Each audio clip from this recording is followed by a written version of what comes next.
আল্লাহ আল্লাহর রাসূল যেটা বলবেন সেটাই ফাইনাল, ঠিক কি না?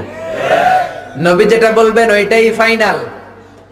এজন্য আল্লাহ বললেন কোন ইমানদারের জন্য শোভনীয় নয় আমার বিধান পাওয়ার পরে, নবীর বিধান পাওয়ার পরে তাদের কোনো অপশন থাকা, নো অপশন।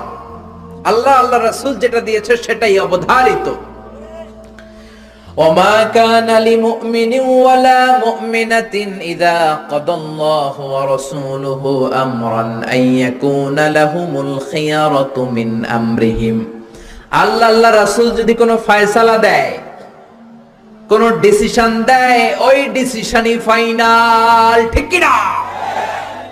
আল্লাহ বললেন নামাজ কায়েম করো, মসজিদে যাও, জামাতে নামাজে পড়ো, আকিমুস সালাহ, এটাই ফাইনাল। কোন ওজর আছে? ওজর দেয়া যাবে?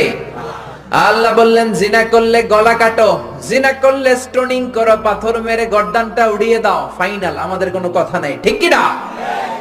আল্লাহ বললেন চুরি করলে হাত কেটে দাও, আস-সারিকু ওয়াস-সারিকাতু ফাকতাউ আইদিয়াহুমা, চুরি করলে হাত কেটে দাও, আমাদের কোনো কথা নাই, ঠিক কি না?